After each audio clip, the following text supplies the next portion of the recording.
Para adiyuswa, sasampunipun kita ngrepekaken kidung pasamuan Jawi sumangga pangibadah mirunggan saben dinten Jemuah ing Jemuah Paing 21 November 2020 kita lampahi ing manah kita ngedai pengaken pitulungan kita punika saking Gusti ingkang akarya jagat milalipun siramat lan tentrem rahayu saking Allah Sang Rama lan Gusti Yesus Kristus makuwon ing panjenengan sedaya. Amin. Para adiyuswa, jejer ingkang kita rembak wenang samubarang. Setunggal Korintus 12 ayat 13. Aku wenang samubarang, nanging ora samubarang iku maidai. Aku wenang samubarang, nanging ora samubarang bangun. Para adiyuswa, adum weweh bab tetedan asring kita panggihi ing tata gesang kadosta nalika biston slametan kenduren kondangan ulang tahun tamtu wonten tetedan ingkang dipun samektakaken lumantar adum weweh bab tetedan lajeng tumus kandeling raos kawigatosan lan pasederekan awit menapa to ginanipun wareg piyambakan nanging ningali tangga tepalih kapiran cetha sanget raos kawigatosan dhateng sesami kedah katindakaken.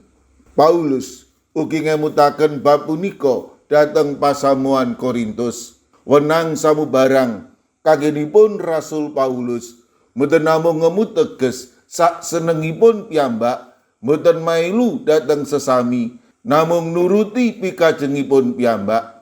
Wenang samubarang ingkang sejati tansah nenimbang menapa tumindakipun sampun mangun gesang sesarengan menapa gesang kita punika ngencengaken pasederekan utawi megataken pasederekan. Setunggal Korintus 12 ayat 13. Aku wenang samubarang nanging ora samubarang iku maidai. Aku wenang samubarang nanging ora samubarang bangun.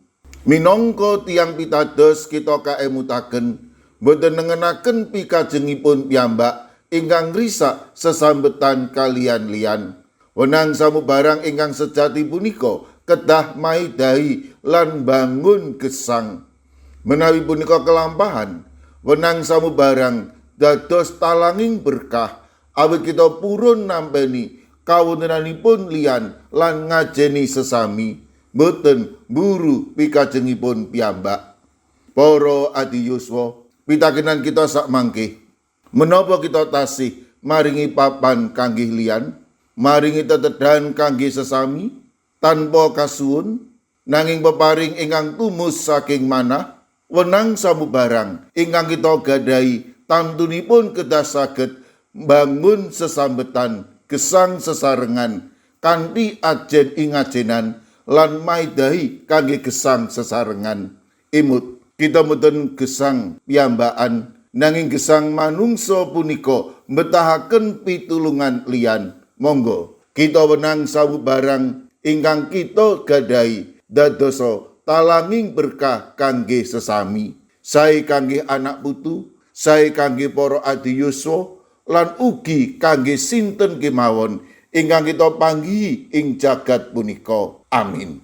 Sumangga kita ndedonga. Matur nuwun Gusti, dinten punika paduka paring pepemut pilih kawula menika nggadahi wenang samubarang. Ananging monggo paduka ingkang berek kawula matemah wenang samubarang punika tetep ugi kinantenan maidai lan mangun sesarengan ing tata gesang. Paduka berek manah kawula amrih gesang kawula menika tansah dados talanging berkah kangge sinten kemawon. Kawula pasrahaken kawontenipun para adiyuswa ing pundiya papan ingkang saged ugi ing wekdal sak mangke nembe nandhang sakit, kijenan lan ugi nembe katilaraken dening brayat ingkang dipun tresnani. Kawula pitados paduka mboten negakaken para adiyuswa ananging paduka badhe tansah paring panglipur tuwin kegiatan matemah para adiyuswa menika tansah rineksa binerkahan dening paduka. Kawula ugi masrahaken Kawedinipun anak putu kawula ing pundiya papan monggo paduka ingkang reksa paduka ingkang mitulungi matemah nalika anak putu kawula sinau gesang sesarengan ing bebrayatan makarya kawula pitados paduka mboten nikaaken anak putu kawula ananging paduka badhe tansah maringi kekiatan lan paring berkah ing tata gesangipun. Kawula ugi masrahaken kawedinipun Komisi Adi Yuswa sae ing gereja klase sinode tabloid Adi Yuswa wasita adi lan ugi pengetan gegayutan kalian Adi Yuswa kawula pitados sedaya menika paduka agem mademah para Adi Yuswa tansah caket raket kalian paduka. Kawula pasrahaken sedaya pandonga lan pasambat kawula wonten ing asta paduka Gusti kawula Yesus Kristus ingkang paring berkah dhateng kawula. Siramat lan tentrem rahayu saking Allah Sang Rama, Sang Putra, tuwin Sang Roh Suci makuwon ing panjenengan sedaya. Amin. Sumangga para Adi Yuswa kita tutup pangibadah mirunggan saben dinten Jemuah Adi Yuswa kanthi ngrepekaken kidung. Sumangga